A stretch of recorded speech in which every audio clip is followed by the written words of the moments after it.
But again, Proverbs chapter 14, verse 16 says this: a wise person is cautious and turns away from evil. A wise person is cautious and turns away from evil. 6 pieces of advice. Trust in the Lord. Don't rely on your own understanding. Know Him in every part of your life. Don't be wise or prideful in your own life. Fear the Lord and turn away from evil. But I hesitate to call them promises, but there are 2 benefits, let me say it that way, of following that advice. First benefit is this. He said He will make your path straight in verse number 6.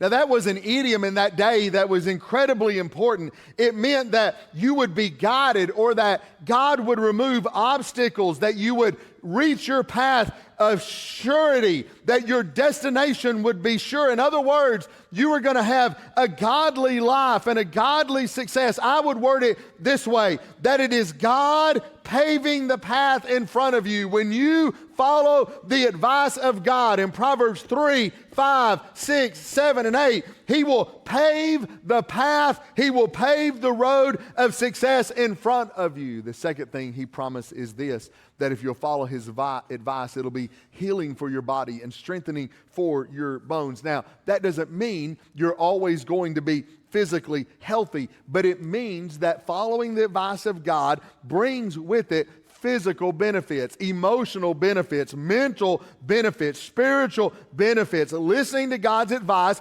is good for your life and body. Listen, we've all seen people whose lives have the effect of sin on their life, and it's ruined their lives.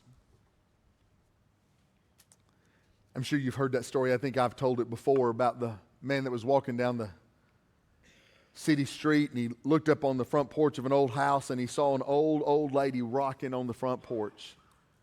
And he just thought to himself, man, I'd like to get some advice from her. I don't know how much longer she's going to live. And so he just walked up to her, introduced himself, and he said, ma'am, I know you've lived a long, long life. Could you give me some words of wisdom or your secret to living a long life? She said, sure. He said, I smoke 2 packs of cigarettes a day.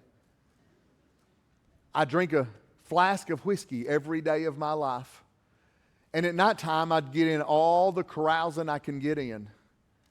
He was a little stunned. Excited, but stunned. And he was like, wow, that's not what I expected. He said, well, tell me, how old are you? And she said, 29.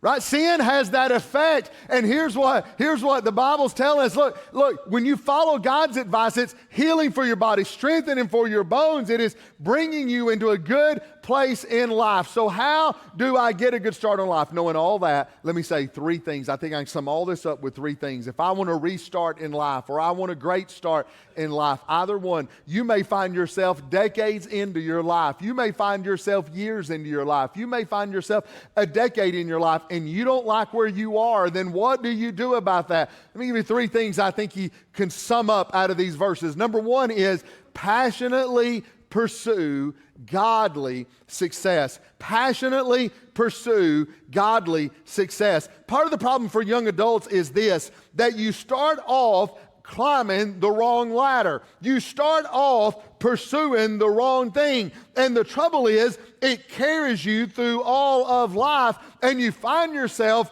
going the wrong way year after year after year. And there's nothing more wise than you pursuing knowing God and His blessing and His favor on your life. Don't climb the wrong ladder. You say, preacher, how do I passionately pursue godly success? You dig into His Word, and you learn God, and you know Him, and you live by His guidelines. In other words, a pursuit of this Word, of God through this Word, will lead to the right success in life.